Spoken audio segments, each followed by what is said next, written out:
Les invitamos a escuchar Santos en el Claustro, dirigido por Fray Santiago Cantera y conducido hoy por Margarita Cantera.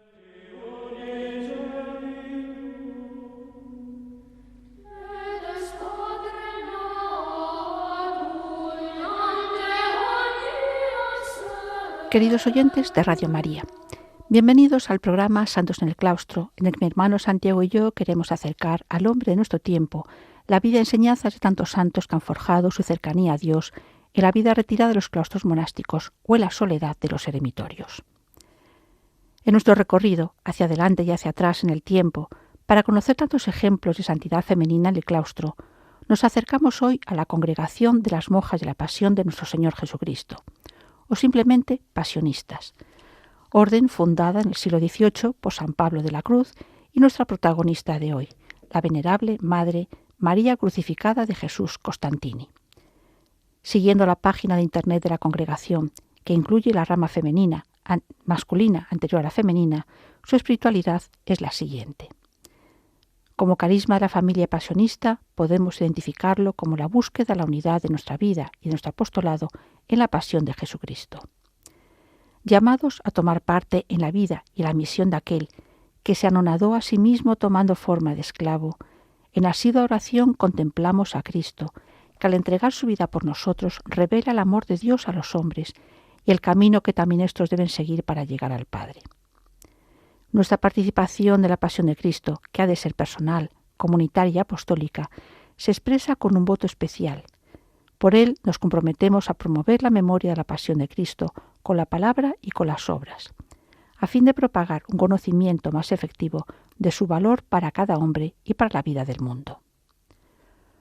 Los rasgos propios de esta espiritualidad pasionista son la pobreza, la soledad, la oración y la vida de penitencia. Una vida de caridad y espíritu de servicio al mundo. Los pasionistas como misioneros y la rama femenina como misioneras desde la clausura, como dice el padre pasionista Carlos Lizarraga en la biografía dedicada a la venerable. Misioneras también ellas desde el silencio espiritual y sobrenaturalmente sonoro de sus monasterios. Vamos a contemplar la vida esta religiosa, que desde la orden benedictina en que profesó de joven, dio vida al proyecto de San Pablo de la Cruz para poner en marcha esta congregación, a cuyas monjas llamaba las Palomas del Crucificado. Un proyecto largamente madurado y en el que puso todo su empeño, pues él mismo reconocía: no estamos ya en los tiempos antiguos, cuando cualquier rincón servía para establecer un monasterio. Se necesita más para sustentar y vestir a 12 monjas sanas y enfermas que a 40 religiosos, teniendo en cuenta todos los detalles.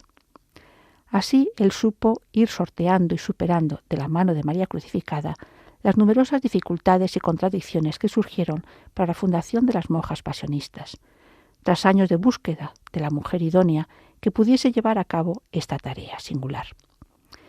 Nuestra religiosa nació en 1713 en la ciudad de Tarquinia, en el centro de Italia, recibiendo en su bautismo el nombre de Faustina Gertrudis. Fue bautizada el mismo día del nacimiento y en su propia casa, pues por ser prematura estuvo varios meses luchando entre la vida y la muerte. Sus padres, Antonio Costantini y Jerónima Falconi, tuvieron 12 hijos, aunque solo 6 de ellos sobrevivieron a los primeros momentos de vida. La muestra de la profunda religiosidad del matrimonio es que 4 de estos hijos, un varón y 3 mujeres, consagraron sus vidas al pleno servicio de Dios. La niña era de complexión delicada y de carácter dulce, muy devota y compasiva. Junto a las enseñanzas caseras recibió instrucción en el Colegio de las Madres Pías Filipinas, que de signos de Dios estaba situado donde años más tarde fundaría el primer monasterio de monjas pasionistas. Ya en esta etapa infantil dio muestras de su profunda religiosidad. Así, contemplando la imagen de Cristo crucificado que presidía el aula, no dudó en pedirle: «Déjame, Jesús, sentir tus penas sin que nadie se dé cuenta de ello». Tras esta petición estuvo enferma cerca de un año, durante el cual también tuvo que soportar las continuas quejas y casi maltratos de una muchacha de servicio que se ensañó contra ella por el trabajo que suponía atenderla en su enfermedad. Otro detalle de esta etapa infantil es que jugaba con una amiga a hacer penitencia. Si al llegar a la adolescencia, siendo una joven atractiva, sintió temporalmente la vanidad y un cierto enfriamiento religioso, La profesión monástica de su hermana mayor, Magdalena, como monja benedictina en el monasterio Santa Lucía de su ciudad de Tarquinia, la hizo reaccionar, considerando que las vanidades del mundo pasan rápidamente y los señores de este mundo mueren. Pronto comprobó la caducidad de la vida con la muerte de su madre en 1730. A ella le prometió esperar a su ansiada retirada a un monasterio para criar a sus hermanos pequeños. En ese momento de sufrimiento personal y de desamparo humano, recurrió a la protección de la Virgen, a la que rogó fuera desde entonces su madre, como había hecho Santa Teresa de Jesús en la misma circunstancia. Y comprobó, a lo largo de su vida, que efectivamente Santa María la tuvo siempre bajo su protección y amparo. Tras casi 4 años de ejercer como verdadera madre de sus 3 hermanos pequeños, dedicando especial atención a su formación religiosa y moral, en agosto de 1733, con 20 años de edad, profesó como benedictina en el mismo monasterio Santa Lucía que sus hermanas mayores. Sus preferencias se dirigían a la orden capuchina, por su rigor y vida observante, pero aceptó el consejo de su padre a favor de este monasterio en su misma ciudad para estar más cerca de la familia.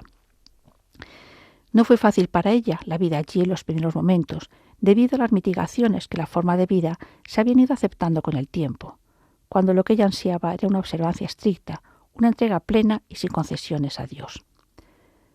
Por este motivo, el año de noviciado y su profesión monástica, realizada al año siguiente, estuvieron rodeados del temor a no ser fiel a la llamada que sentía de Dios. En esta situación, la llegada al convento del sacerdote San Pablo de la Cruz para dirigir los ejercicios espirituales de 1738, cuando María Crucificada tenía 24 años, ayudó a renovar la vida del monasterio.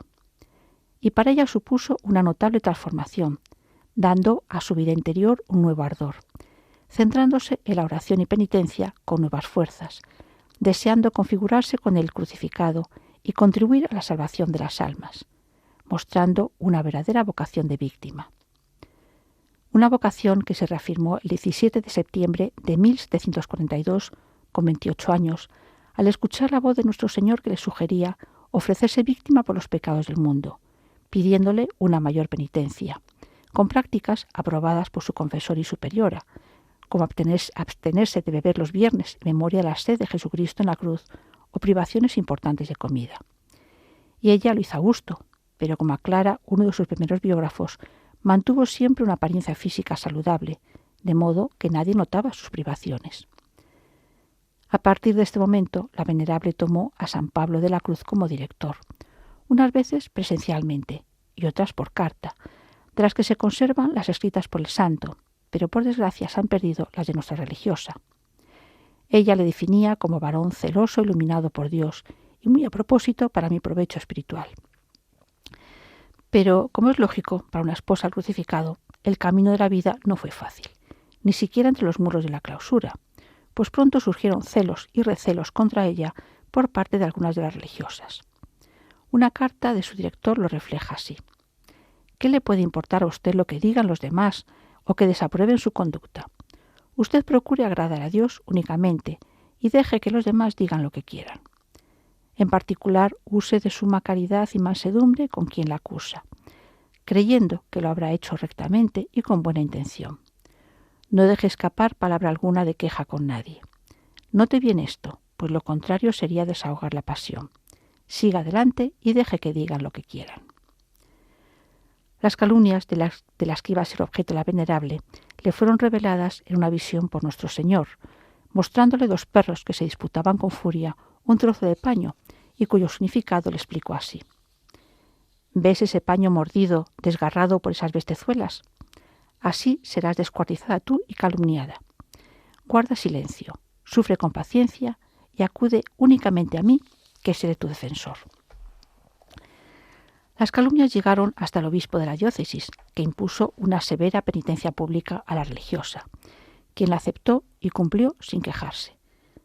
Cuando el obispo visitó el monasterio y conoció en persona tanto a esta como a las otras monjas, cambió de opinión y mostró su estima hacia María Crucificada. Como dice el padre Lizarraga, se presentan en su vida cruces pequeñas y grandes, cruces de cada día con nombres propios, que María Crucificada las acoge y las une a la de Cristo. Es una artista que vive, más que pinta, en sí misma la cruz del Redentor.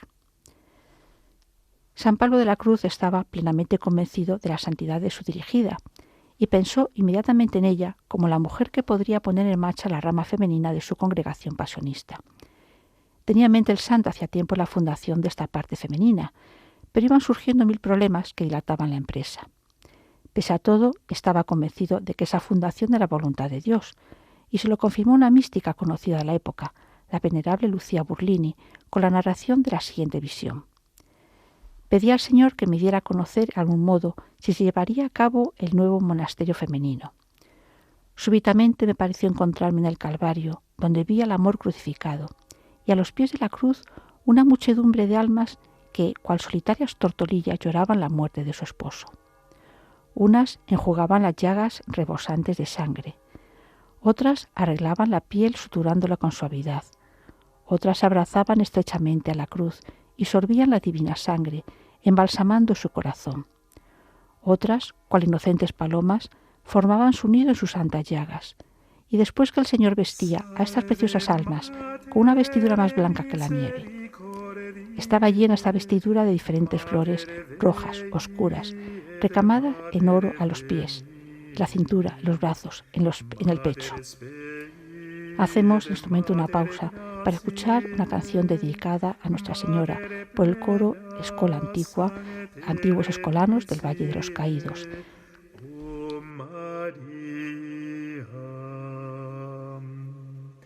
Salve Mater misericordiae, Mater Dei et Mater Venire, Mater Speri et Mater Gratiae, Mater plena sancte letiziae, o Maria.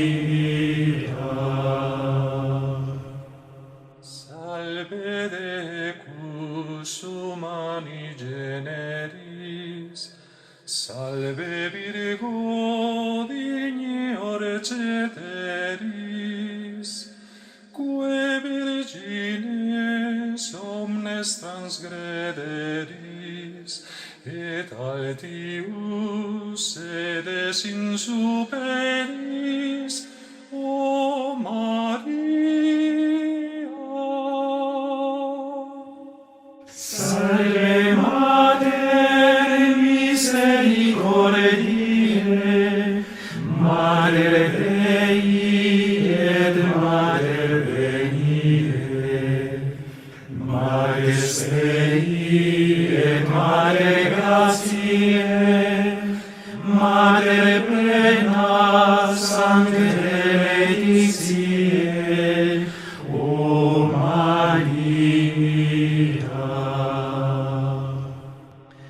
Salve Felix Virgo puerbera, namqui sedet in patris dextera, celum regens terra netera, intra tua seclausit viscera, o Maria. Salve Mater misericordiae, Mater Dei et Mater Venire, Mater Speri et Mater Gratiae, Mater plena sancte letiziae, o Maria. Esto Mater nostrum solatium, nostrum est tu Virgo gaudium, et nos tandem post hoc exilium, letos junge cori celestium, o Maria. Salve Mater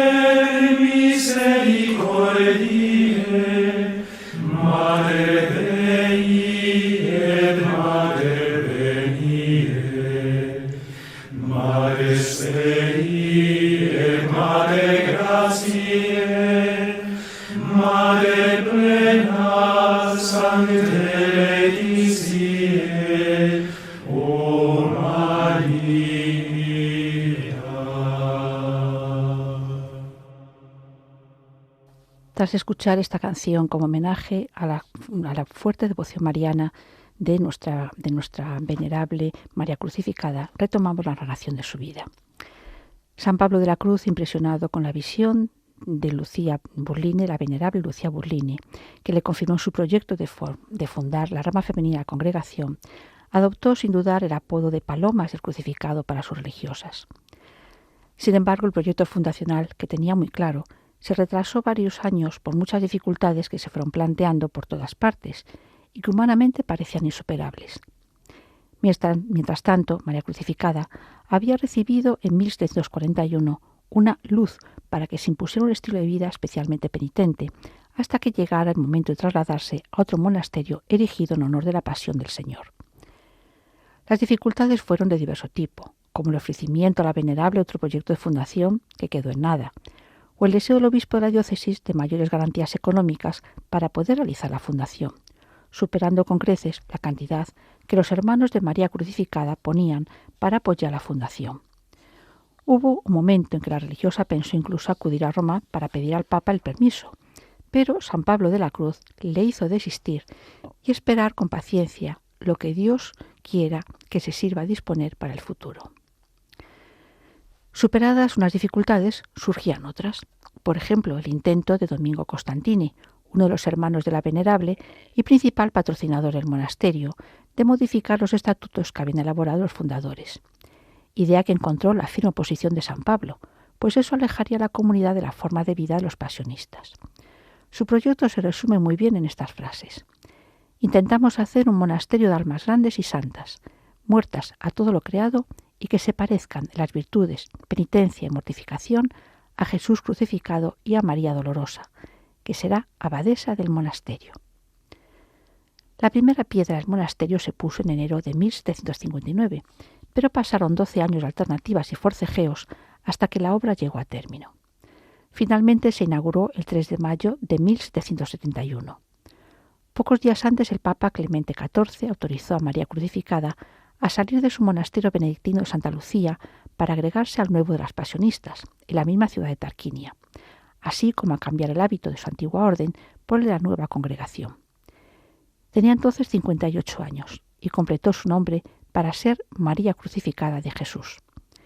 Fue designada superiora con el nombre de presidente, ya que como norma establecida por San Pablo de la Cruz, solo habrá una abadesa en sus monasterios, Santa María Dolorosa. Pero al tiempo, caso curioso, María Crucificada era novicia como las demás.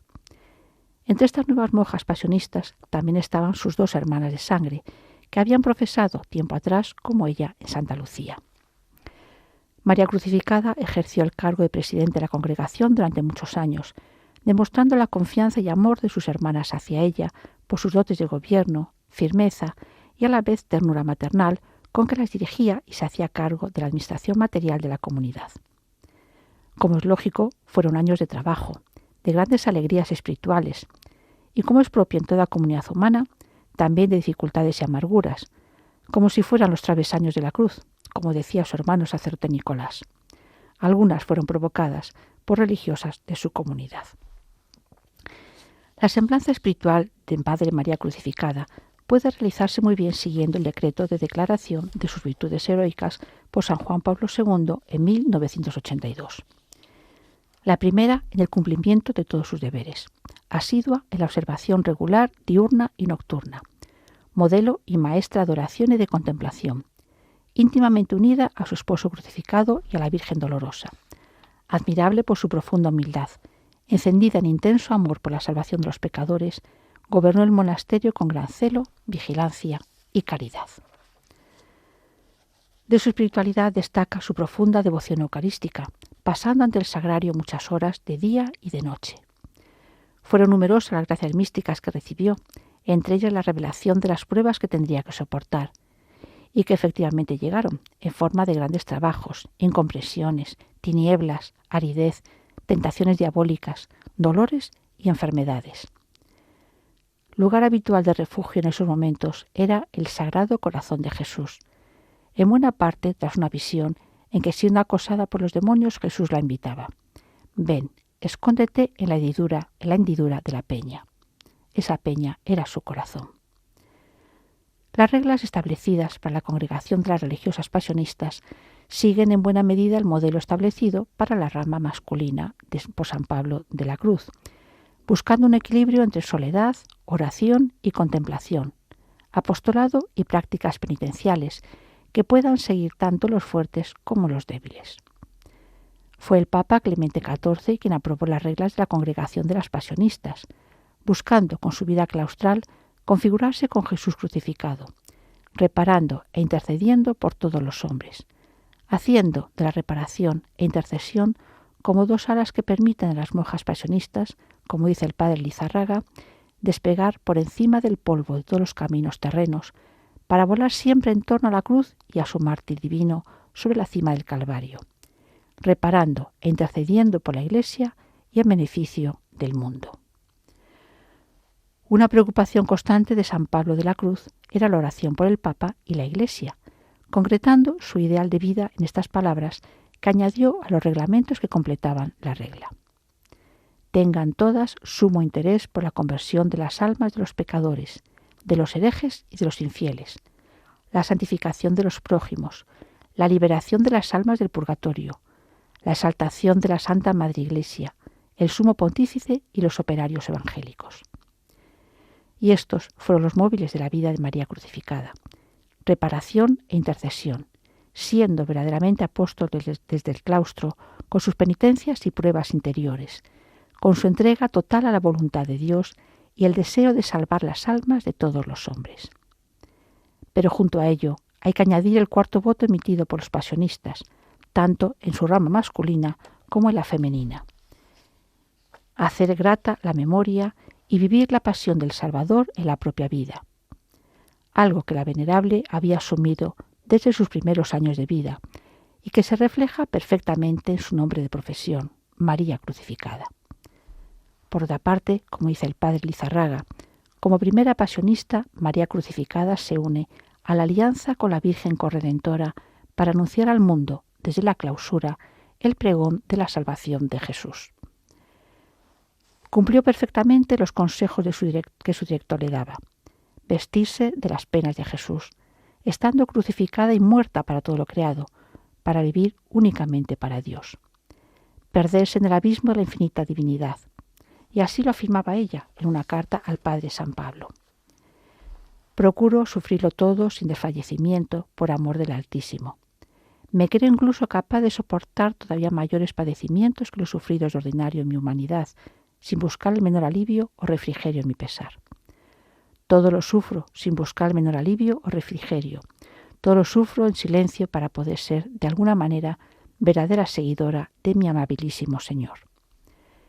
Era como recoger en su corazón las cruces del mundo para dispararlas hacia el cielo por la escala del amor, viviendo una fe luminosa, una encendida caridad y una esperanza ilimitada.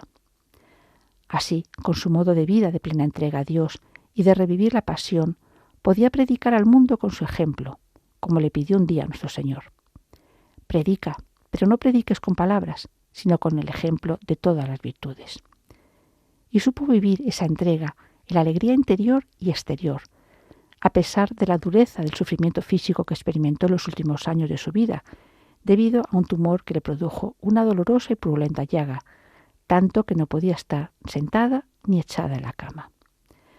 También perdió la vista del ojo izquierdo, tras fuertes dolores durante varios días, y un tiempo después también del derecho. Pero en medio del dolor y de la ceguera seguía sonriendo con dulzura y alegrando con su serenidad a las que estaban junto a ella. La crónica primitiva de la congregación lo narra así: «Ni la larga duración de tantos años de tan horrible martirio quebrantó su paciencia, ni logró alejar su ánimo de la perfecta conformidad con la voluntad de Dios. Pocos días antes de morir se le oyó incluso Da gracias a Dios muy de corazón por el dolor que le mandaba. Preguntaba si deseaba la curación, respondió que no, pues solo deseaba lo que quería Dios, diciendo a quien le compadecía por tanto sufrimiento: son mis pecados, son mis pecados. Así, la venerable María Crucificada realizó en su vida el misterio de la configuración con Cristo crucificado y eucarístico, siendo víctima de expiación por los pecados del mundo, completando en su carne lo que faltaba a la pasión de Cristo. Se ofreció en holocausto al Señor, quien le tomó la palabra. Y como su Señor, murió un viernes, el 16 de noviembre de 1787, con los nombres de Jesús y María en los labios. Tenía 74 años y 54 de vida religiosa, 38 como benedictina y 16 como pasionista. Realizó en su vida lo que ya sintió al ingresar de joven en el monasterio de Santa Lucía, como ella misma escribió a su primer biógrafo, el padre pasionista Juan María de San Ignacio. Cuando me hice religiosa en el monasterio de Santa Lucía, perseverando en mis compasivos afectos hacia mi dolorido Señor, me sentí ardientemente sorprendida por un encendido deseo de poder sufrir en mí misma los dolorosos martirios padecidos por mi amabilísimo Redentor, que con tanto amor por su parte había sufrido por mi eterna salvación. Que el ejemplo de la venerable María Crucificada nos afiance en el amor y veneración a la pasión de nuestro Señor y a su Madre Corredentora. Les recuerdo que pueden volver a escuchar este programa en el podcast y ponerse en contacto por escrito con nosotros en el correo electrónico santosenelclaustro@radiomaria.es. Que el Señor, por intercesión de la venerable María Crucificada Costantini, les bendiga.